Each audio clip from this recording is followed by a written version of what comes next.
자, 조합의 마지막 시간인데요. 일단 마지막 시간은 대진표 작성하는 방법, 그다음에 순열 조합의 총정리 이렇게 마무리해 보겠습니다. 일단 대진표 작성은 엄청나게 중요한 주제는 아니지만 이제 순열과 조합의 구조를 이해하는 데 좀 도움이 되기 때문에 한번 진행을 해 보겠습니다. 자, 대진표라는 것은 이렇게 토너먼트로 짜는 이런 구조를 말하죠. 자, 이제 1번 그림 같은 경우 보면 자, 들어갈 자리가 세 자리이기 때문에 1번 그림 같은 경우는 3명으로 대진표를 짭니다. A, B, C 3명으로 대진표를 짠다고 할게요. A, B, C 3명이 저기 들어가는 방법의 수를 말하는 거죠. 자, 그러면 가장 간편한 방법은 이렇게 합니다.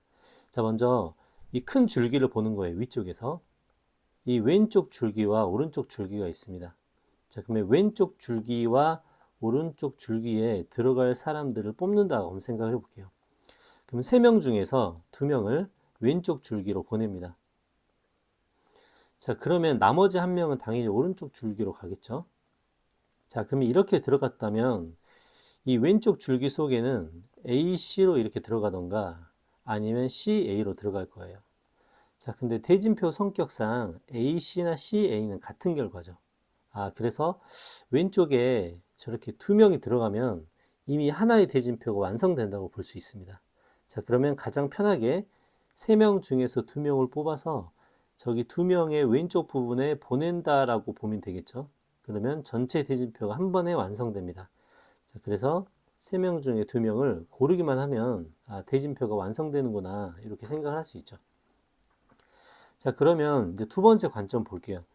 자, 그러면 여기에 A, B, C의 3명을 집어넣을 텐데 우리가 어떤 식으로 생각을 해보냐면 여기 동그라미 3개 들어갈 자리 있죠? 이걸 다 다른 자리라고 생각을 해보겠습니다. 자, 다른 자리라고 보고 A, B, C를 배열해 볼게요. 자, 여기에 A, B, C를 배열을 한다면 자, 처음이니까 다 써볼게요. 여러 가지 경우가 있겠죠? 3명을 3자리에 배열하기 때문에 총 6가지 경우가 생길 겁니다. 자, 근데 이 6가지 경우 중에서 똑같은 경우가 있어요. 대진표 구조상 똑같은 경우가 있습니다. 자, 여기 A, B, C와 맞죠? 그 다음에 B, A, C는 같네요. A, B, C와 B, A, C가 같죠?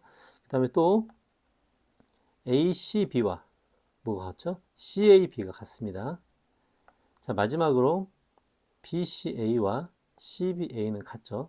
자, 그러면 전체가 6가지가 아니라 3가지라는 걸 알 수 있는데요. 이제 이런 이게 발생하는 이유가 바로 여기 있는 A, B 있죠? A, B가 들어가는 저 자리, 이 자리가 서로 순서가 교환이 돼도 저 자리가 로테이션이 돼도 같은 결과가 나온다는 겁니다. 그러면은 저게 서로 자리를 바꾼 것만큼 중복이 이 안에 들어가 있다는 거죠.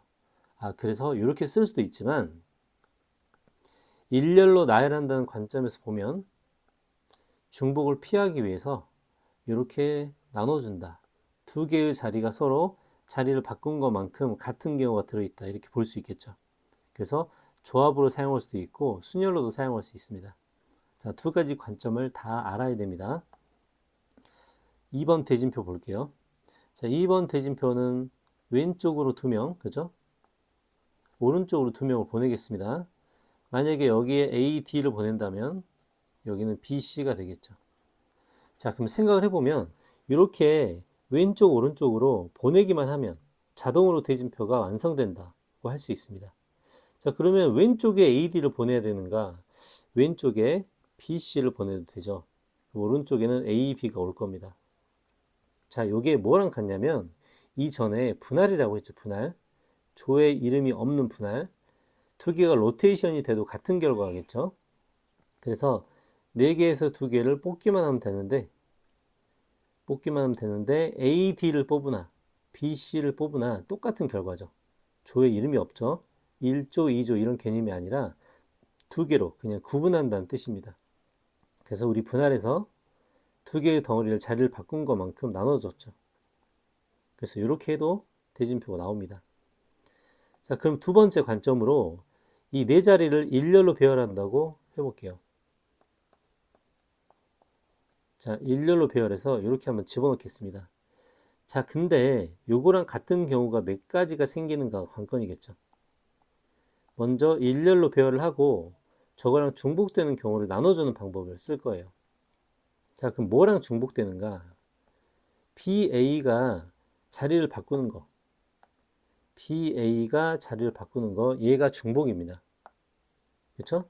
자, 또 요 그림과 똑같은 거 뭐가 있죠? DC가 서로 자리를 바꾸는 거. 이것 또한 중복이죠.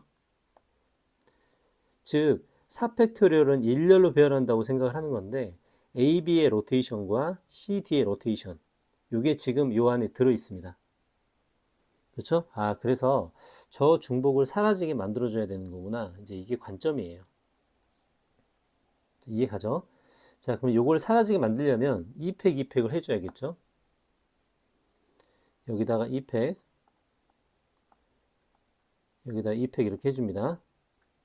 자, 이제 여기까지는 이해가 가죠? 자, 근데 여기서 또 중요한 게 있습니다. 아, 서로 AB 자리를 바꾸고 CD 자리를 바꾸는데, 자, 그러면 우리가 일렬로 배열한다는 관점에서 봤을 때, 여기 오른쪽에 있는 CD 있죠?